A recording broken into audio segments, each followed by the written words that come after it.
It felt like this was a disastrous year at Georgia, and they lost what, like 2 games? That's the standard there. That's what Paul Finebaum had to say last week on radio in Birmingham. Got a chance to listen to that today, and he's got a point there. When you take a look back at these last few seasons, certainly since 2017, where you lose 2 games, 2018, where you lose three, 2019, where you lose two, and then this past season, where you lose two. Georgia didn't win the East, and that really is what bothered a lot of people this year, particularly because the team that won it was your arch rival.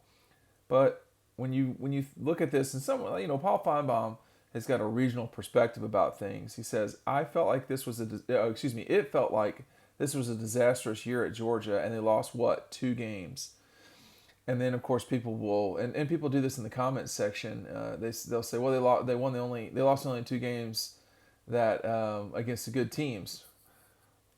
Well, the teams they played that they beat that were ranked at the time that they beat them. So there's there's only so much you can do about some of that stuff. Dean Legge from Dog Post, making you a smarter Georgia fan. We're gonna get through this off season together. Let me tell you, it's getting closer and closer. We wish this weather was a lot better than it is, but it's rough right now. But we still have plenty of football to talk about, and you know, Georgia does not have the national championship that Alabama has, that Clemson's got, even that LSU's got. I don't think you could say that LSU's been a better program than Georgia since Kirby arrived, but they've got the national championship the same way that Gene Chizik got one and Mark Richt never did. So that will be the real challenge for Kirby Smart, is taking Georgia from a consistently good to really even a great to elite team to being the elite team in college football. That's easier said than done. Now, this coming fall, you're going to have an opportunity to really do that because you've got everybody in your path. You've got Clemson in game one. All this talk about, hey, they play in the ACC and this, that, and the other. Well, you can beat them right away and handle that in game one if you're ready to do it. If not, really not much to talk about with them. And then you've got Alabama. Well, if you're not going to beat them, there's really no point in talking about that game either. So this coming season is going to be about establishing, getting back to Atlanta. That's goal one. Whether you win the Clemson game or anything that comes after that, the important part right now is to get back to Atlanta and establish dominance over the East, the likes of which we've not seen since the 90s, really, with teams just getting blown out by one program the entire time. So that is step one, and that will come down to the game in Jacksonville. I mean, if Georgia doesn't win, they're not going to go to Atlanta. I mean, it's hard to believe they would, at least.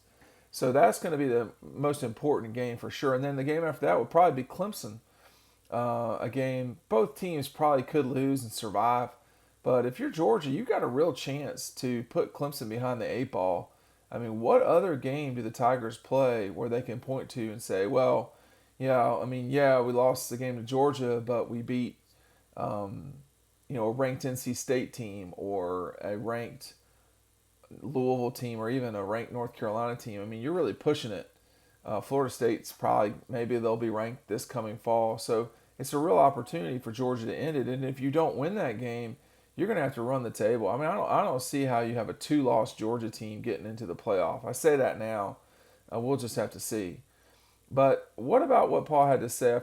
It felt like this was a disastrous year at Georgia, and they lost 2 games. Problem was they were really in one of those games deep late into the game. Same thing, you could make the argument that they were in the Florida game late. I'm not sure I believe that as much, but against Alabama they certainly would. You certainly could.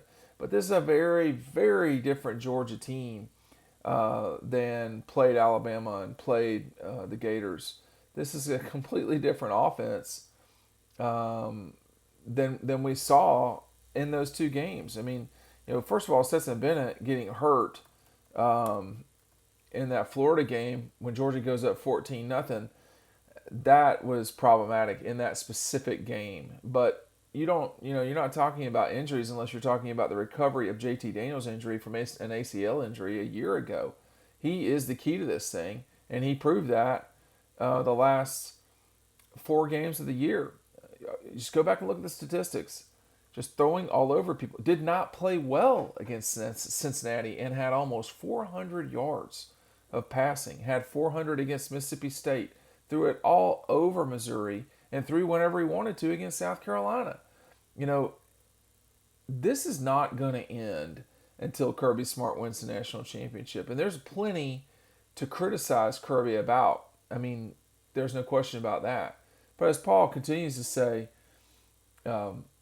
I still feel like he's one of the best coaches in the SEC in the country. But he has some inexplicable in-game decisions he has to deal with. People are still going back to that fake punt against Alabama. And, there are some other curious things. But, the move against Cincinnati turned out to be the right move. At the time, I just didn't understand what they were doing. But that worked. I think Luke Fickell helped Georgia, but that worked. I don't know why Cincinnati did what they did at the close of that game. But the Bulldogs are going to have to close this out. I mean, you're going to know how good they are about halfway into that Clemson game. I mean, either this is all talk, and there's always talk, but either this is all talk or it's legit. Or, if they're having their way with Clemson, maybe Clemson's not as good as they've been lately. I mean, whoever loses that game, there's going to be a lot of questions coming out of it. And, for Georgia, with the schedule they play versus the one Clemson plays, Georgia will be able to answer those questions a little bit further. But, if you get a scenario where Georgia loses that game, everybody will be dogging the Dogs. And understandably, if they beat Clemson and Clemson goes on to win out, or to just kind of, Georgia probably won't get credit for that because of the league, the ACC and so forth. Is a little bit of a can't-win situation, but boy, losing would be a bad scenario for the Dogs. But when you think back to that 2020 season, people really were disgruntled from the start in Athens, and I mean fans. I mean, you think you're getting Dwan Mathis, you think you're getting Jamie Newman, then you think you're getting JT Daniels, then you think you're getting Dwan Mathis, and then all of a sudden Stetson shows up and really plays well against Arkansas and then Auburn. But the quarterback play from that point forward just really does not go up. I mean, the play against Alabama was rough. Didn't ask him to really do much, but they only scored 14 points against Kentucky, a team that, it's tough to score on the Cats, but 14 points? And then just the disaster in Jacksonville after getting up 14-0. And then, here comes, you got a bunch of delayed games in that time period, but the exact next game they play, JT Daniels comes in and throws for 400 yards. I mean, there were a lot of disgruntled Bulldogs for a long time. And it was asking a lot to win that Florida game with how many players were out, but the defense was a problem that day. Not necessarily the offense, but they just got beat. I mean, bad. And that's why that Peach Bowl win maybe was rocket fuel for the 2021 season. We'll see. I mean, we're not going to know until they play against Clemson, and it's about halftime, something like that. That's the best chance to really know what you're getting into for this fall. But Paul's got it right. I mean, it's never fun in Athens when you lose more than a game. And they've lost more than a game more often than not this century. So talk with me about it more often here on Dogpost, DAWGPOST.com. We'll see you over on the website.